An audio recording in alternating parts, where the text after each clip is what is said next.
Hi friends, welcome to our channel.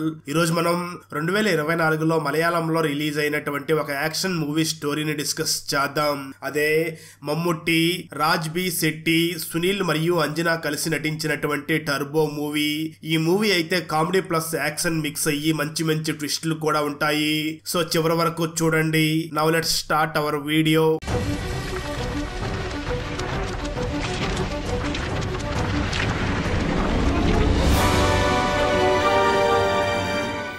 Open చేస్తే చెన్నైలోని ప్రజలందరూ కూడా దీపావళి జరుపుకుంటూ ఉండగా విన్సెంట్ అండ్ గ్యాంగ్ వెళ్లి వెంకటేష్ అనే వ్యక్తితో పాటు వెంకటేష్ వైఫ్ ని కూడా దారుణంగా చంపేస్తారు. వెంకటేష్ అండ్ ఆ ఫ్యామిలీని ఎందుకు చంపారో తర్వాత తెలుస్తుంది. అప్పుడు మూవీ టైటిల్ పడుతుంది. మరోపక్క కేరళలో వక్కా చాన్ అనే ఒక వ్యక్తి వెళ్లి చర్చ్ ఫాదర్ ని కలిసి ప్రతి సంవత్సరం మన చర్చి దగ్గర గ్రాండ్ గా తిరణాళ్ళు చేసుకుంటున్నాం, కానీ ఆ జోస్ ప్రతి సంవత్సరం తిరణాలలో ఎవరితో ఒకరితో గొడవలు పడుతున్నాడు. ఆ జోస్ గొడవల వల్ల తిరణాలలో షాపులు కూడా డ్యామేజ్ అవుతున్నాయి. అందుకే ఈసారి తిరణాల టైంలో జోస్ ని ఎక్కడికైనా దూరంగా ట్రిప్ కి పంపిద్దాం, తిరణాలు సాఫీగా జరిగిపోతాయి, కావాలంటే జోస్ ట్రిప్ కి అయ్యే ఖర్చు నేనే పెట్టుకుంటా అని అంటాడు.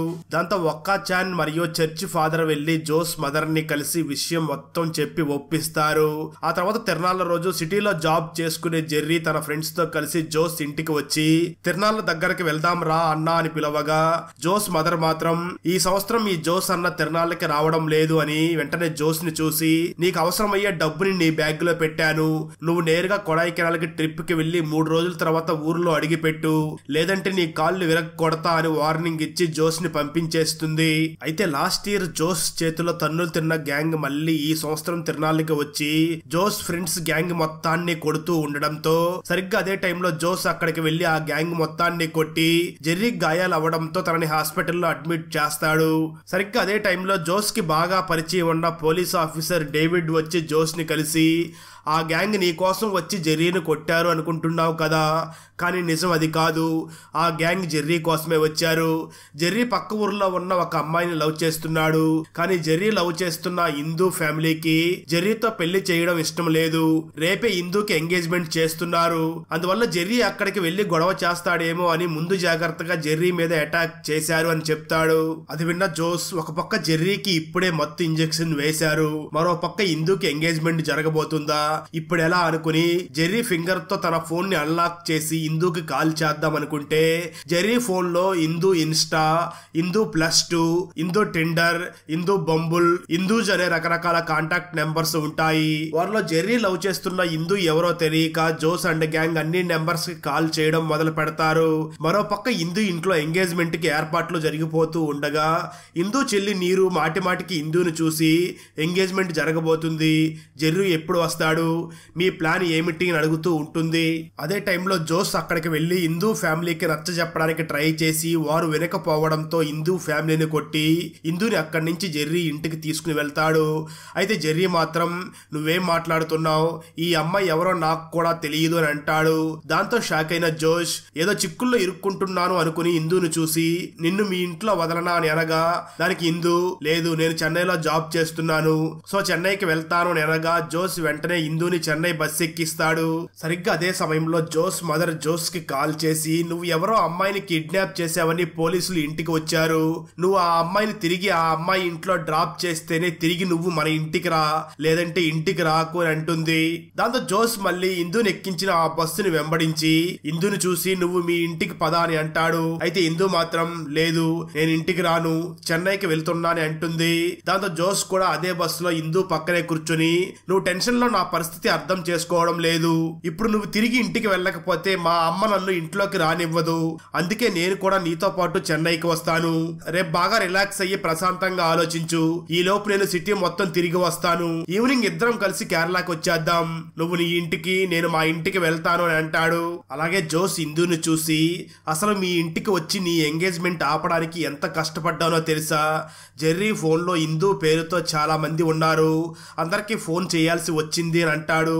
ఆ తర్వాత మాటల్లో ఇందు నేను ఐసీబీ బ్యాంక్ లో మేనేజర్ గా వర్క్ చేస్తున్నాను అని చెప్తుంది. కొంత సమయానికి జోస్ నిద్రపోతాడు. మళ్ళీ నిద్ర లేచే టైంకి ఇందు ఆల్రెడీ బస్సు దిగేసి వెళ్లిపోయి ఉంటుంది. దాంతో జోస్ కి ఎటు వెళ్లాలో ఏమీ అర్థం కాదు. మరో పక్క యాండ్రూ అనే ఒక బిజినెస్ మ్యాన్ ఇందు వర్క్ చేస్తున్న బ్యాంక్ కి వెళ్లి నాకు లోన్ శాంక్షన్ చేసినందుకు థ్యాంక్ యూ, మీరు కూడా తప్పకుండా నా షోరూమ్ ఓపెనింగ్ కి రావాలి అని తనకి ఇన్విటేషన్ ఇచ్చి వెళ్లిపోతాడు. ఆ వెంటనే ఎక్స్ ఎమ్మెల్యే ఢిల్లీ బాబు వచ్చి ఇందును చూసి అన్ని పేపర్స్ సబ్మిట్ చేసినా కూడా నాకు లోన్ శాంక్షన్ చెయ్యవా అని ఇందుతో గొడవపడి నీ అంతు చూస్తా అంటూ బ్యాంక్ నుంచి వెళ్లిపోతాడు. ఆ వెంటనే జోస్ వెళ్లి ఇందుని కలిసి అలా చెప్పా పెట్టకుండా బస్సు దిగేస్తావా, నీ బ్యాంక్ ని ఎత్తుక్కుంటూ రావడానికి చాలా టైం పట్టింది అని అంటాడు. దానికి ఇందు మాత్రం నువ్వు ఎంత రిక్వెస్ట్ చేసినా ఇప్పుడు నేను ఇంటికి రాను అని అంటుంది. దాంతో ఇందు ఒప్పుకునే వరకు చెన్నైలోనే ఉండాలి అని ఫిక్స్ అయిన జోస్ దగ్గరలోని లాడ్జ్ లో దిగుతాడు. అయితే లాడ్జ్ లో వాటర్ రావడం లేదు అని లాడ్జ్ ఓనర్ తో గొడవ పడి కొట్టడంతో అక్కడ కేసు అయ్యి జోస్ ని అరెస్ట్ చేస్తారు. దాంతో పోలీసులు వెంటనే ఇందుని పిలిచి ఈ సిటీలో నువ్వు ఒక్కదానివే తెలుసు అన్నాడు, ఫైన్ కట్టి తీసుకుని వెళ్ళు అని అనడంతో ఇందు కొంత లంచం ఇచ్చి జోస్ ని విడిపించి నాతో పాటు నా ఫ్లాట్ కి వచ్చి ఫ్రెష్ అయ్యి ఫుడ్ తిని కేరళకి వెళ్లిపో అని తన ఫ్లాట్ కి తీసుకుని వెళ్తుంది. అదే టైంలో ఇందు చెల్లి నీరు కూడా కేరళ నుంచి వచ్చి ఇందుని చూసి నేను ఫ్లైట్ లో జెర్రీని కలిశాను, జెర్రీ ఫాదర్ కి ఆల్రెడీ 2 సార్లు హార్ట్ అటాక్ వచ్చిందంట, నువ్వు అలా ఆల్ ఆఫ్ సడన్ గా ఇంటికి వెళ్లిపోవడంతో తన పేరెంట్స్ కి ఏం చెప్పాలో తెలియక నువ్వెవరో తెలియదన్నాడంట అని చెప్తుంది.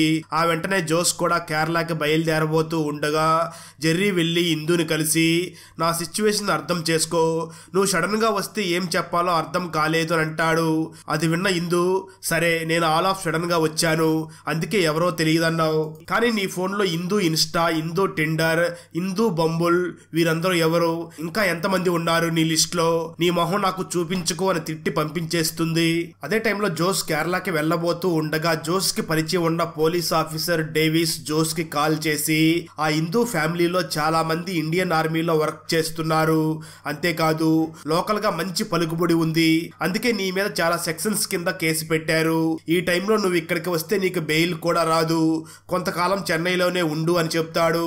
మరో పక్క జెర్రీ తను వర్క్ చేస్తున్న బ్యాంక్ కి వెళ్ళగా అదే బ్యాంక్ లో వర్క్ చేసే సీతు వచ్చి జెర్రీని కలిసి నువ్వు లీవ్స్ పెట్టి నీ సొంత ఊరికి వెళ్లిన టైంలో వెంకటేష్ అనే వ్యక్తి వచ్చి తన భార్యతో కలిసి బ్యాంక్ కు వచ్చి ఈ కంప్లైంట్ ఇచ్చాడు, వెంకటేష్ భార్య జనని ఫాదర్ చనిపోయి 8 ఏళ్ళు అవుతుందంట, కేవలం ఆయన గుర్తుగానే ఇంకా ఆయన వాడిన మొబైల్ ని యాక్టివ్ గా ఉంచి ఇంకా వాడుతున్నారంట, అయితే 2 రోజుల క్రితం ఆ చనిపోయిన వ్యక్తి అకౌంట్ నుంచి 70 లక్షలు ట్రాన్స్ఫర్ అయినట్లుగా వాళ్ళకి మెసేజ్ వచ్చిందంట, అసలు ఆ బ్యాంక్ అకౌంట్ ఉన్నట్లు కూడా వెంకటేష్ కి తెలియదంట అని కంప్లైంట్ ఇచ్చి వెళ్లారు.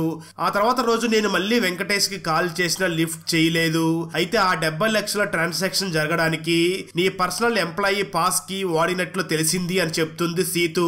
అది విన్న జెర్రీ షాక్ అయ్యి చనిపోయిన వ్యక్తి బ్యాంక్ నుంచి ట్రాన్సాక్షన్ జరగడం ఏమిటి, అది కూడా నాకు తెలియకుండా నా పాస్ కి వాడి ట్రాన్సాక్షన్ జరగడం ఏమిటి అని అనుకుంటాడు. దాంతో వెంటనే ఆ ట్రాన్సాక్షన్ గురించి ఎంక్వైరీ చేయడం మొదలు పెడతాడు. అదే టైంలో జోస్ వెళ్లి జెర్రీని కలిసి నేను కేరళకి వెళ్తే నన్ను అరెస్ట్ చేస్తారు, సో కొన్ని రోజులు ఇక్కడే ఉండాలి అని అనగా అది విన్న జెర్రీ మాత్రం నువ్వు నా ఫోన్ లో నెంబర్స్ గురించి ఎందుకు చెప్పావు, వారందరూ కూడా నా పాత ఫ్రెండ్స్, నాకు వారికి ఎటువంటి రిలేషన్ లేదు, ఇప్పుడు నీ వల్ల ఇందు నాతో మాట్లాడడం లేదు, ఇందు మాట్లాడే వరకు నేను కూడా నీతో మాట్లాడను, కావాలంటే నా ఫ్లాట్ లోనే ఉండు కానీ నేను మాత్రం నీతో మాట్లాడను అని అంటాడు. ఆ వెంటనే జెర్రీ వెళ్లి సీతుని కలిసి నా పాస్ కీ నుంచి పోయిన సంవత్సరం సుమారు 10 కోట్ల ట్రాన్సాక్షన్ జరిగింది, అది కూడా నాకు తెలియకుండా జరిగింది, చనిపోయిన వారి అకౌంట్స్ లో మనీ చాలా కాలం అలానే ఉండిపోతుంది, వాళ్ళ ఫ్యామిలీ మెంబర్స్ కి ఆ చనిపోయిన వ్యక్తికి అకౌంట్ ఉన్నట్లు కూడా తెలియకపోవడంతో వారి అకౌంట్ లో అలానే డబ్బు ఉండిపోతుంది, అయితే ఎవరో కానీ చాలా పక్కాగా మన బ్యాంకులోని వారి సహాయంతో ఆ చనిపోయిన వారి అకౌంట్స్ లోని డబ్బుని వేరు అకౌంట్స్ లోకి ట్రాన్స్ఫర్ చేసి దోచుకుంటున్నారు అని చెప్తాడు జెర్రీ. మరో పక్క వెట్రి అనే వ్యక్తి చెన్నైలో లీగల్ బిజినెస్ నుంచి ఇల్లీగల్ బిజినెస్ వరకు ప్రతి బిజినెస్ లో ఇన్వెస్ట్ చేసి అడ్డు వచ్చిన వారిని చంపుకుంటూ ఎదుగుతూ ఉంటాడు, అయితే ప్రస్తుతం ఉన్న గవర్నమెంట్ వెట్రి ఇల్లీగల్ బిజినెస్ ని అడ్డుపడుతూ ఉండడంతో వెట్రి వెంటనే వెళ్లి సీఎం ని కలిసి నువ్వు నాకు అడ్డు వస్తే నేను నీ గవర్నమెంట్ ని కూల్చి నాకు నచ్చిన గవర్నమెంట్ ని పెట్టుకుంటాను అని ఎమ్మెల్యేలని కొనడం మొదలు పెడతాడు. అలాగే వెట్రి ఎమ్మెల్యేలని కొనేసి గవర్నమెంట్ ని కోల్చబోతున్నాడనే విషయం ఒక జర్నలిస్ట్ బయట పెట్టడంతో వెట్రి ఆ జర్నలిస్ట్ ని తన ఫ్యాక్టరీకి తీసుకుని వెళ్లి చంపేస్తాడు. మరోపక్క జోస్ వెళ్లి ఇందుని కలిసి కలిసి నేను కొంతకాలం ఇక్కడే ఉండాలి, ఏదైనా జాబ్ ఇప్పించు అని చెప్తూ ఉండగా ఎక్స్ఎమ్మెల్యే ఢిల్లీకి ఇందు లోన్ ఇవ్వలేదు అని తన మనుషులతో వచ్చి ఇందుని కొట్టబోగా జోస్ వాళ్ళందరినీ కొట్టి పంపించేస్తాడు. ఆ వెంటనే ఇందు తనకి బాగా పరిచయం ఉన్న బిజినెస్ మ్యాన్ యాండ్రూకి జోస్ ని పరిచయం చేస్తుంది. దాంతో యాండ్రూ జోస్ ని తన పర్సనల్ కార్ డ్రైవర్ గా పెట్టుకుంటాడు. ఆ వెంటనే యాండ్రూ వెళ్లి లోకల్ డాన్ అయినటువంటి ఆటో బిల్లాని కలిసి కొంత మామూలు ఇచ్చి బిజినెస్ కి అడ్డు రాకుండా ఉండండి అని అంటాడు. అయితే ఆటో బిల్లా మాత్రం నేను రేటు పెంచాను అని యాండ్రూని కొడతాడు. దాంతో జోస్ ఆటో బిల్లా గ్యాంగ్ మొత్తాన్ని కొట్టి యాండ్రూని కాపాడడంతో యాండ్రూ హ్యాపీగా ఫీల్ అయ్యి జోస్ ఉండడానికి ఒక కాస్ట్లీ ఫ్లాట్ కూడా ఇస్తాడు. దాంతో ఊరు నుంచి జోస్ మదర్ కూడా వచ్చేసి జోస్ తోనే ఉంటూ ఉంటుంది. అలాగే జోస్ హిందూ ఫ్యామిలీని కూడా హిందూతో కలిపి వారితో కూడా కలిసిపోయి ఫ్రెండ్లీగా ఉండడం స్టార్ట్ చేస్తాడు. జోస్ మదర్ మార్వెల్ మూవీస్ కి ఫ్యాన్ కావడంతో రోజు మార్వెల్ మూవీస్ ని చూస్తూ ఉంటుంది. హిందూ ఇంకా కూడా జెర్రీతో మాట్లాడకుండా దూరం పెట్టి ఉంటుంది. అదే టైంలో జెర్రీ వెళ్లి తన బ్రాంచ్ మేనేజర్ ని కలిసి చనిపోయిన వారి అకౌంట్ నుంచి మనీ ముందు వేరు వేరు అకౌంట్స్ లోకి చిన్న చిన్న మొత్తంలో డిపాజిట్ చేసి ఆ తర్వాత ఆ మొత్తాన్ని క్యాష్ రూపంలో విత్ డ్రా చేస్తున్నారు. ఆ అకౌంట్స్ అన్ని కూడా కూలీ పనులు చేసుకునే వ్యక్తుల పేరు మీద ఓపెన్ అయి ఉన్నాయి. ఆ కూలీలందరూ కూడా వెట్రి అనే వ్యాపారవేత్త రన్ చేస్తున్న ఫ్యాక్టరీలో పనిచేస్తున్నారు. వారికి తెలియకుండానే ఆ అకౌంట్స్ ని ఓపెన్ చేసి వాటిని వాడుతూ ఈ స్కామ్ మొత్తం వెట్రి చేస్తున్నాడు అని చెప్తాడు. అయితే ఆ బ్రాంచ్ మేనేజర్ కూడా వెట్రి మనిషే కావడంతో ఆ మేనేజర్ వెళ్లి ఆ విషయం మొత్తం వెట్రికి చెప్పేస్తుంది. దాంతో వెట్రి వెంటనే తన టీంలోని ఎంప్లాయీని చూసి ట్రాన్సాక్షన్ చేసే ముందు ఆటో ఎస్ఎంఎస్ అలర్ట్ ఆఫ్ చేసి ట్రాన్సాక్షన్ చెయ్యాలి కదా, నువ్వు చేసిన చిన్న తప్పు వల్ల మేమందరం రిస్క్ లో పడ్డామని ఆ ఎంప్లాయీని చంపేస్తాడు. మరో పక్క జెర్రీ వెళ్లి ఆ స్కామ్ గురించి ఇందుకు చెప్పాలి అనుకోగా ఇందు మాత్రం జెర్రీతో మాట్లాడదు. అదే టైంలో వెట్రి గ్యాంగ్ జెర్రీని ఫాలో అవుతూ ఉంటారు. ఆ రోజు రాత్రి జోస్ తన ఫ్లాట్ కి వెళ్ళగా అప్పటికే తన ఫ్లాట్ లో ఆటో బిల్లా గ్యాంగ్ ఉంటుంది. దాంతో జోస్ ఆటో బిల్లా గ్యాంగ్ మొత్తాన్ని తరిమేసి తన బెడ్రూమ్ లోకి వెళ్లి చూడగా బెడ్రూమ్ లో జెర్రీ ఉరి వేసుకుని చనిపోయి ఉంటాడు. పోలీసులు జెర్రీ ఫోన్ ని చెక్ చేసి జెర్రీ ఫోన్ నుంచి తన ఫాదర్ కి పంపించిన మెసేజ్ లో నా లవ్ ఫెయిల్ అయినందుకే చనిపోతున్నా అని ఉంటుంది. సో జెర్రీది ఆత్మహత్య మాత్రమే అని కేసుని క్లోజ్ చేస్తారు. దాంతో తమ వల్లే జెర్రీ చనిపోయాడు అని జోస్ మరియు ఇందులు బాధపడుతూ ఉంటారు. మరో పక్క వెట్రి తాను స్కామ్ చేసిన డబ్బుతో ఎమ్మెల్యేలని కొంటూ ఉంటాడు. అదే టైంలో వెట్రి గ్యాంగ్ లోని విన్సెంట్ వెళ్లి వెట్రిని కలిసి ఆ జెర్రీ చనిపోయే ముందు ఇందు అనే ఒక బ్యాంక్ మేనేజర్ ని కలిశాడు అని చెప్తాడు. దాంతో ఆ తర్వాత రోజు ఇందుని తన బ్యాంక్ జాబ్ లో నుంచి తీసేస్తారు. ఆ వెంటనే ఇందు మీద అటాక్ కూడా జరగ్గా జోస్ వెళ్లి ఇందుని కాపాడతాడు. ఆ రోజు రాత్రి సీతు వచ్చి ఇందు మరియు జోస్ ని కలిసి జెర్రీది ఆత్మహత్య కాదు, అది ఒక హత్య అంటూ బ్యాంక్ లో జరుగుతున్న స్కామ్ గురించి వారికి ఎక్స్ప్లెయిన్ చేసి నీ జాబ్ కూడా వెట్రీనే తీయించేసి ఉంటాడు.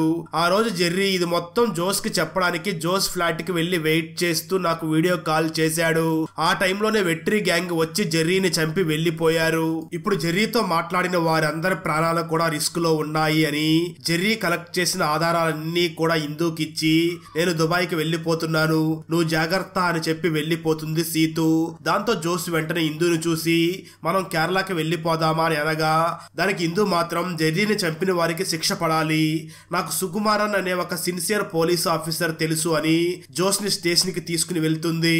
అయితే సుకుమారన్ కూడా వెట్రి మనిషే కావడంతో వెట్రి అండ్ గ్యాంగ్ పోలీసులు కలిసి జోస్ మరియు ఇందుని అక్కడే చంపేయాలి అనుకుంటారు. దాంతో ఆ ఫైట్ లో జోస్ మరియు ఇందులు అతి కష్టం మీద ఆ స్టేషన్ నుంచి తప్పించుకుని ఇందు చెల్లి నీరు అలాగే జోస్ మదర్ రిస్క్ లో ఉన్నారు అని అర్థం చేసుకుని వెంటనే వారికి కాల్ చేస్తారు. ముందుగా జోస్ మదర్ కి కాల్ చేయగా అప్పటికే జోస్ మదర్ ఏడుస్తూ ఫోన్ లో మాట్లాడుతూ ఉంటుంది. దాంతో జోస్ ఏమైంది అని అడగ్గా దానికి జోస్ మదర్ మాత్రం ఏడుస్తూనే టోనీ స్టార్క్ చనిపోయాడు అందుకే ఏడుస్తున్నాను అంటుంది. దాంతో జోస్ తన మదర్ కి రౌడీలు అక్కడికి రాబోతున్నారు అనే విషయం చెప్పి వెంటనే హిందూ సిస్టర్ నీరు కూడా కాల్ చేస్తాడు.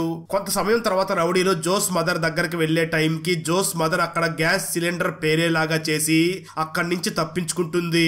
మరో పక్క రౌడీలో నీరు ఉంటున్న ఫ్లాట్ దగ్గరికి వెళ్ళగా అక్కడ ఆల్రెడీ ఆటో బిల్లా తన గ్యాంగ్ తో వెట్రి గ్యాంగ్ కి ఎదురయ్యి ఈ మధ్యన ఈ ఫ్లాట్ ని నేను రెంట్ కి తీసుకున్నాను అని అబద్ధం చెప్పడంతో రౌడీలు వెనక్కి వెళ్లిపోతారు. అప్పుడు జోస్ వెంటనే తన మదర్ ని నీరుని కూడా తనతో పాటు కారులో ఎక్కించుకుని నేరుగా పోలీస్ ఆఫీసర్ సుకుమారన్ ఇంటికి వెళ్లి నువ్వే మమ్మల్ని సిటీ దాటించాలి లేదంటే నీ కూతుర్ని చంపేస్తా అని బెదిరించడంతో దాంతో సుకుమార్ తనే స్వయంగా వారి కార్ ని డ్రైవ్ చేస్తూ చెక్ పోస్టులు మొత్తం దాటించి ఊరి చివర ఆ కారులో ఒక మొబైల్ ని వదిలేసి ఆ ఆ కారుని ట్రేస్ చేసి కారు వెళ్తున్న రూట్ ని వెట్రీకి సెండ్ చేస్తాడు సుకుమారన్. దాంతో వెట్రీ గ్యాంగ్ జోస్ ని చేస్ చేస్తారు. చాలా సేపటి చేజింగ్ తర్వాత వెట్రీ గ్యాంగ్ ఇందుని తమతో పాటు తీసుకుని వెళ్లిపోతారు. ఆ వెంటనే జోస్ తన మదర్ ని మరియు నీరుని సేఫ్ గా ఆండ్రూ దగ్గర వదిలి ఇందుని కాపాడడానికి వెట్రీ దగ్గరికి బయలుదేరతాడు. జోస్ ని చూసిన వెట్రీ, నువ్వు చాలా కాన్ఫిడెంట్ గా ఇందుని కాపాడడానికి ఇక్కడికి వచ్చావు, కానీ అక్కడ ఆండ్రూ కూడా నా మనిషే, అందుకే నీ మదర్ ని నా స్థావరానికే తీసుకుని వెళ్ళాడు అని నవ్వుతాడు. ఆ మాటలు విన్న జోస్ కూడా నవ్వి, నేను కావాలనే ఆండ్రూతో ప్లాన్ చేసి నా మదర్ ని నీ స్థావరానికి పంపించాను. అలా చేయడం వల్ల ఇక్కడ ఉన్న నీ గ్యాంగ్ లో సగం మంది అక్కడికి పంపించావు. అక్కడ హిందూ ఫాదర్ ఆల్రెడీ తన ఆర్మీ బెటాలియన్ తో నీ స్థావరాన్ని చుట్టుముట్టాడు. నా మదర్ మరియు నీరు సేఫ్. నీకు వ్యతిరేకంగా జెర్రీ కలెక్ట్ చేసిన ఆధారాలన్నీ కూడా ఎక్స్ ఎమ్మెల్యే ఢిల్లీ ద్వారా సీఎం దగ్గరికి పంపించాను. నువ్వు గవర్నమెంట్ ని కూల్చడానికి ట్రై చేస్తున్నావు కాబట్టి సీఎం ఆల్రెడీ నీ మీద కోపంగా ఉన్నాడు. ఇప్పుడు నీకు వ్యతిరేకంగా సాక్ష్యాలు కూడా దొరికాయి. సో నీ అకౌంట్స్ అన్ని బ్లాక్ చేయించి నీ కోసం గాలిస్తున్నారు అని అంటాడు. అది విన్న వెట్రీ కోపంతో జోస్ తో ఫైట్ చేయగా జోస్ వెట్రీ అండ్ గ్యాంగ్ ని చంపి ఇందుని సేఫ్ గా తరలిస్తాడు. కొన్ని రోజులకి జెర్రీ ఇంటికి ఒక పార్సెల్ బాక్స్ రాగా అక్కడే ఉన్న జోస్ ఆ బాక్స్ ని ఓపెన్ చేయగా దానిలో జోస్ కి హెల్ప్ చేసిన ఆండ్రూ తలతో పాటు ఒక లెటర్ ఉంటుంది. ఆ లెటర్ లో విజయ్ సేతుపతి ఇలా రాసి ఉంటాడు, నువ్వు నీకు తెలియకుండానే నా చీకటి సామ్రాజ్యంలో వేలు పెట్టావు. నువ్వు చంపిన వెట్రీ నా సైన్యంలో చిన్న సైనికుడు మాత్రమే. ఇప్పుడు నేనే నీ కోసం వస్తున్నాను అని రాసి ఉంటుంది. అక్కడతో ఈ మూవీ అయిపోతుంది. అంటే టర్బో 2లో విజయ్ సేతుపతి జోస్ కోసం రాబోతున్నాడు. ఆ మూవీ రిలీజ్ అయ్యాక ఆ మూవీని కూడా ఎక్స్ప్లెయిన్ చేసి ఆ వీడియో లింక్ ని ఈ వీడియో డిస్క్రిప్షన్ లో మరియు కామెంట్స్ లో ఇస్తాను. అన్నట్లు మీరు మన ఛానల్లో ఉన్న తీర్పు అనే మలయాళ థ్రిల్లర్ మూవీని చూసారా? ఈ movie story climax regular movies లా కాకుండా మీరు ఆశ్చర్యపడేలాగా ఉంటుంది. సో ఆ వీడియో లింక్ ని ఈ వీడియో కామెంట్స్ లో మరియు డిస్క్రిప్షన్ లో ఇచ్చాను, చూసేయండి. Thanks for watching. జై హింద్.